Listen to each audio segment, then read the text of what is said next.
All right, it's time for some Straits Talk. We've got some new questions this week, both of which are kind of interrelated, so I'm going to answer the two of them. One of them was who designed Grand Hotel. We know that Charles Caskey was our builder, built Grand Hotel in 93 days, 600 labors. We opened July 10th, 1887. But who designed it? And it's kind of an interesting story because technically, our hotel should look a lot more Victorian, and it's kind of a classic revival, has Tuscan columns across the front of it.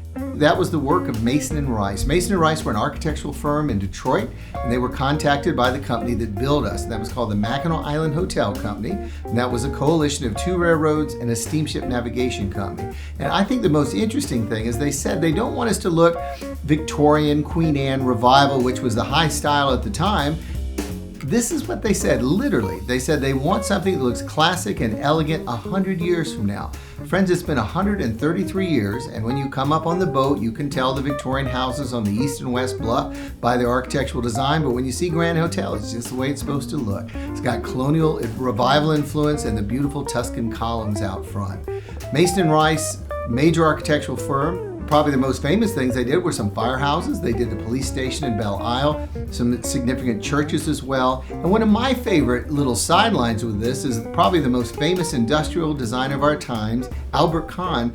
While we were being built, while they were drawing the plans to build this Grand Hotel, Albert Kahn was actually an apprentice there. He was 23 years old. He spent 2 years there. Then he got a scholarship to go to Europe. He studied Richardsonian Romanesque and came back and worked for Mason and Rice again. So there's a chance, just a chance, that Albert Kahn actually had something to do with the way Grand Hotel looks.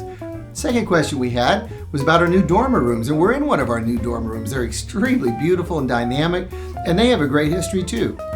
When the hotel was originally built, we were half the size we are today. We were 200 guest rooms at the time. The hotel was 426 feet long, 3 stories, and on the roof, we had dormers. And the dormers on the roof were where the employees lived. When we overbooked the hotel, we kicked the employees out and we put guests in the dormer rooms. Now the guests enjoyed the view so much from the dormer rooms, we kicked out all the employees because it could make us a little money, and we got rid of the dormers in 1913. They raised the roof and they built a bank of windows, which is today the 3rd floor.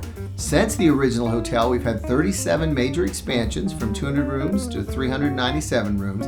And the best expansion we've done, as historian, I'm a little prejudiced about this, is recreating the original 1887 dormers. We started several years ago, started on the west end and then the east end, and this last winter, which was a brutal winter and it was tough to build, but we built the last 4 rooms, the last 4 dormer rooms, recreating the original look of the hotel. I hope that answers your question this week. If there's a question that you want answered, leave it in the comments below and we'll try to get to it.